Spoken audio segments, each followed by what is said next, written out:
Hey guys, Mus1cMan here, back with another Identity V video, and in this video I'm going to be reviewing one of my viewers' Feaster gameplay. So without further ado, let's get into the video.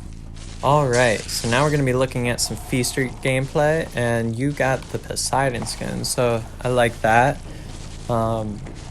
If I had to get a Feaster A tier, this would probably be the one that I would want to get. But now you end up coming, this is a really good area of the map to go to. Hospital is a pretty decent map for Feaster here. And you end up catching the prisoner in one of the worst areas of the map. So, overall, this is a really strong start here. And that was a really smart tentacle placement. You pinned the survivor between the tentacle and yourself, which is something that I always talk about in my videos. And that's also another smart tentacle placement.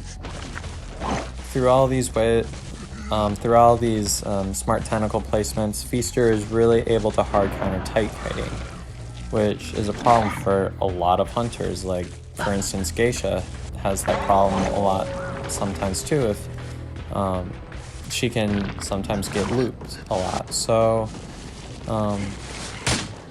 this Gravekeeper came way prematurely. This Gravekeeper should have waited until nearly halfway and then decide to dig and try to attempt to save.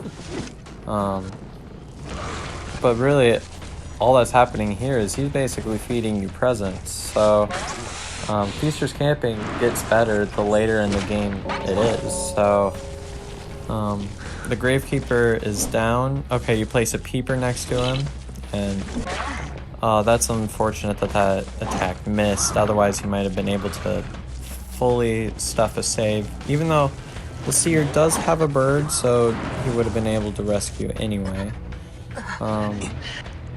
Okay, the Seer goes ahead and makes a rescue here. Look at this camera angle here. You're making sure that you're hitting the right survivors here. You're kind of getting more of an overhead angle here. And you're kind of doing your peeper spam here as well. So the Seer's double hit. What is the prisoner doing here? He should be vaulting that window. He is getting into a really terrible area of the map to go to. And, okay, at this point, I probably would have been more protecting that transitioning window there that the prisoner was actually going to now, instead of trying to loop around that area. But you end up carrying the Seer, so that ends up working out just fine for you. Okay, you bait the pallet stunt, and you get the down, so now the Gravekeeper can't get up himself. That was very well executed, very nice job. So now you're put in a really great position. You know, unless if somebody goes over there, one's survivor's not decoding, one's on chair, you're in a very, very strong position, especially considering there are only 4 ciphers remaining. So you're sort of taking the Gravekeeper to the chair here, although the Seer is after half, so okay, you end up hitting the Seer down. The Thief does not have Tide, so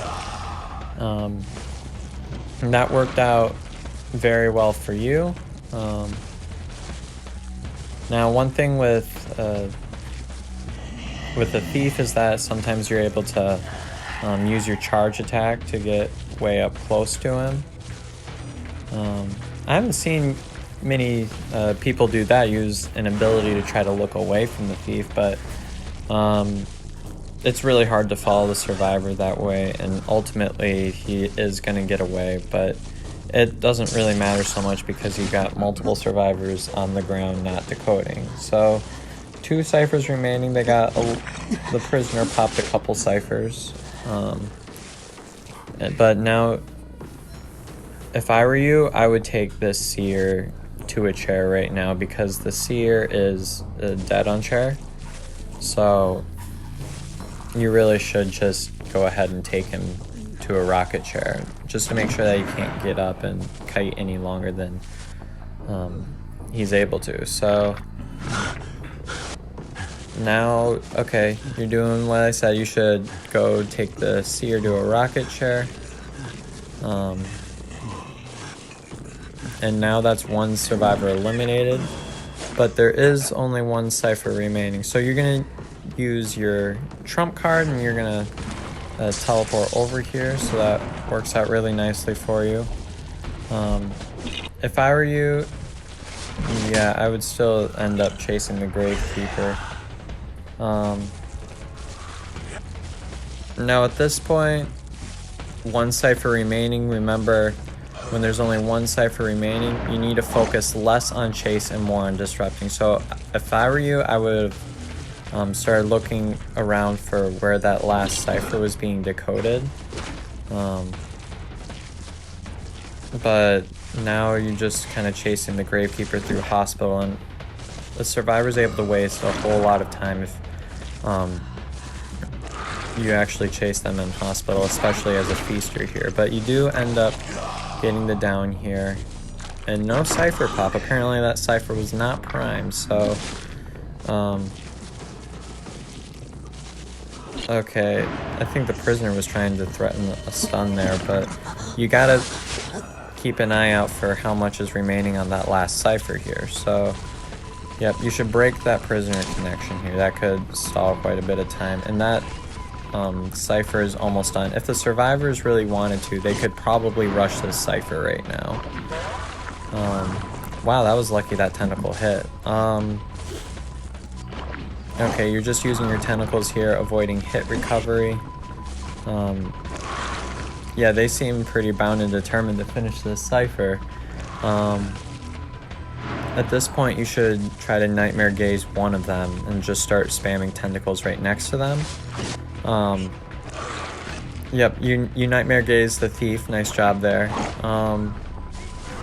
And the prisoner's over here, and you know the thief needs to run a little bit to get back to that cipher, so you know it's not going to pop. And nice job, very nice job. Well, I hope you all enjoyed that video. If you have some gameplay that you would like me to review in a future video, directions are in the description below on how to do that. And yeah, thanks for watching.